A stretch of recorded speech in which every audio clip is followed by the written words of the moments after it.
opción del GPS y poder validar los waypoints. En relación con el GPS, hay un cambio de normativa también muy importante para este año. Entonces, normalmente el GPS solamente se utiliza para comprobar que has llegado al sitio, que estás en un sitio. Y hasta ahora, hasta este año, también te servía de apoyo cuando te ibas aproximando a uno de los puntos que la organización te había definido 3 kilómetros antes del punto. Es decir, imagínate que el primer punto GPS estaba a 40 kilómetros o así de la llegada, perdona, de la salida. A 40 kilómetros de la salida. Bien, pues durante los primeros 37 kilómetros te tienes que orientar solamente con el rutómetro. Y cuando llegas a esos 37 kilómetros, que está a 3 kilómetros del punto, el GPS se te abre, que decimos nosotros, es decir, te empieza a dar ya datos con respecto a ese punto al que te estás aproximando. Y la aproximación al punto GPS la haces ya utilizando el GPS, desde los 3 últimos kilómetros. Eso era hasta este año. En cambio, este año, para dificultar la navegación, lo que han hecho es que en lugar de que el GPS te dé datos a partir de los 3 kilómetros aproximándote al punto, solamente te va a dar datos a 400 metros aproximándote al punto. Entonces la superficie donde tienes datos de GPS se reduce una barbaridad, porque el radio de esa superficie donde tú tienes datos se ha reducido de 3 kilómetros a 400 metros. Y prácticamente pues te da como en un 10% de espacio de lo que antes te daba. Que como no llega a un punto GPS, no lo validas, si no pasas exactamente por encima del punto, no lo validas y esto tiene una penalización, aunque tú continúes con la ruta. Entonces os preguntaréis, ¿qué opción le queda a los pilotos? Os presentamos a su mejor amigo en carrera, os presentamos el rutómetro. Esto es un rutómetro. Eso es de una etapa. De una etapa. Esto puede tener fácil unos 15 metros así. ¿Quieres tirar para allá o qué? Venga, vamos a... ¿Y lo estiramos?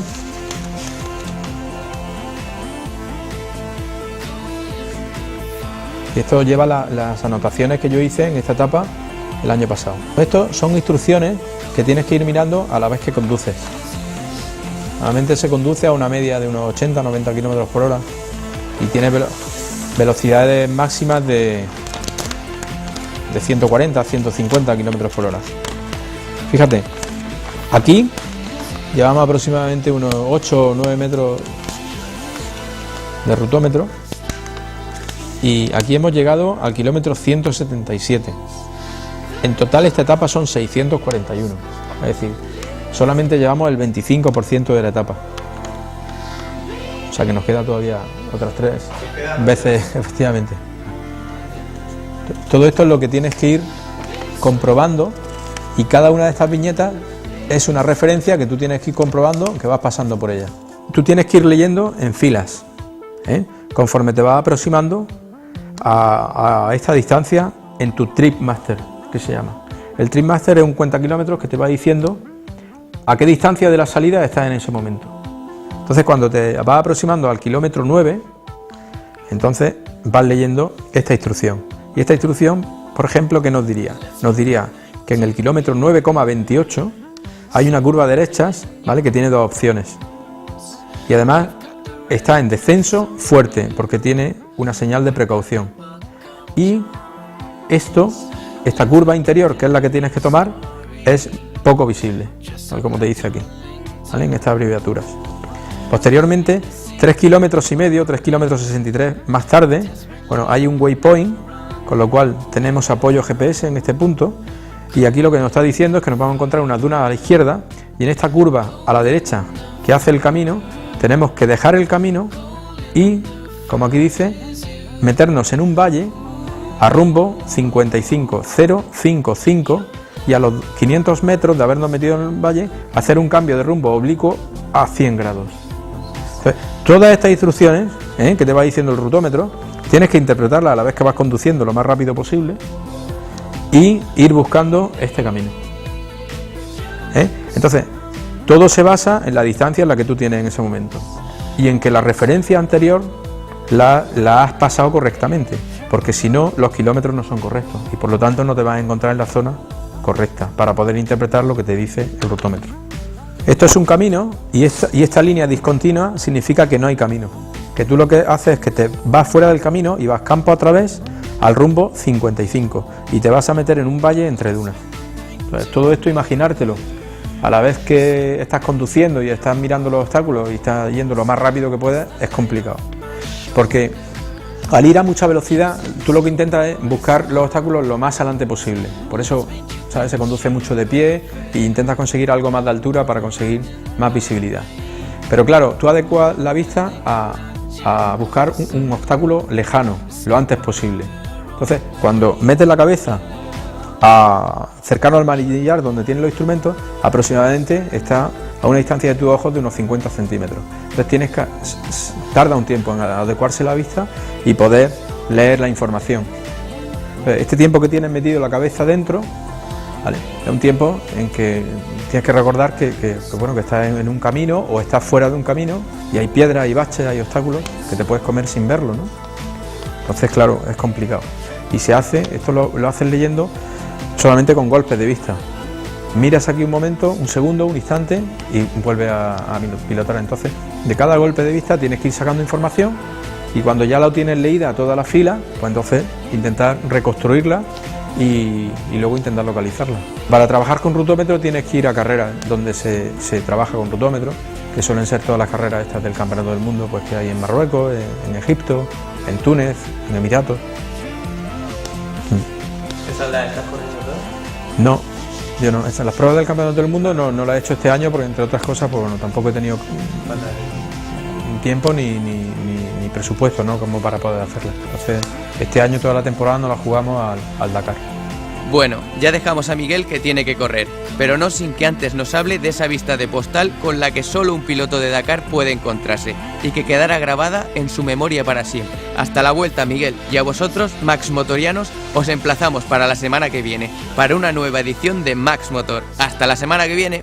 Este año, en la última edición, en enero del 2010, corríamos el desierto de Atacama en Chile y había un final de una etapa que era una cuesta abajo en una duna gigante de 2 kilómetros de largo y al fondo tenía el mar y fácilmente podría tener una pendiente de unos 45 grados. O sea, era realmente increíblemente empinada, ¿no?, hacia abajo.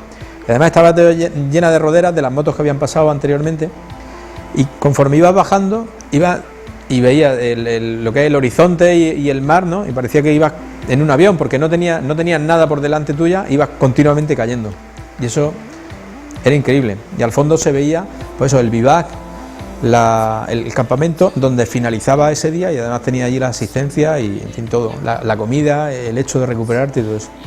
Se une eso de que vas llegando, ¿no?, con no sé, ese escenario tan extraño, ¿no?, tan raro, ¿no? Eso me impresionó este año. Y este año creo que vamos a repetir. La llegada a Antofagasta va a ser también por el mismo sitio.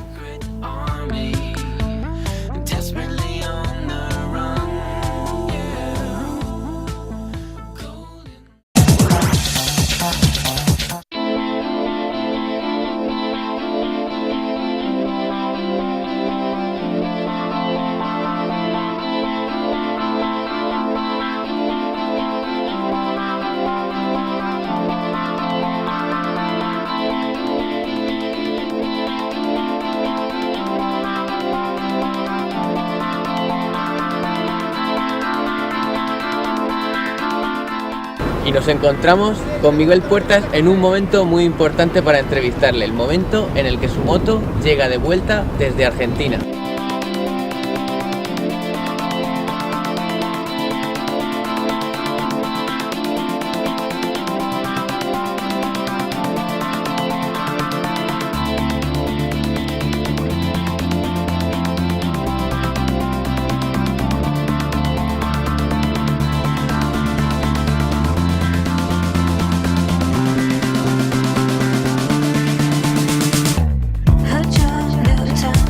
Also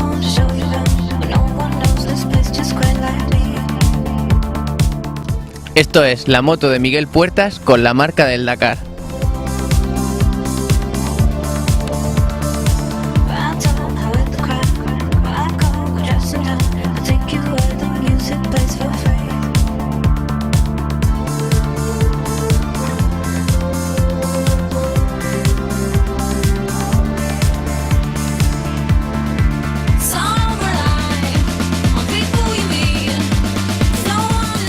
Y por fin estamos con Miguel Puertas y con su equipo en las naves de Imoinsa. Bueno, Miguel, lo primero de todo, enhorabuena por un Dakar más. Muchas gracias. Sí, está con Manolo Díaz, que es el que me ha ido acompañando durante toda la carrera, el que lleva el camión de asistencia, y bueno, tiene también un montón de experiencia. Empezamos juntos en esto del Dakar y ya llevamos 8 años, ¿no?, corriendo juntos.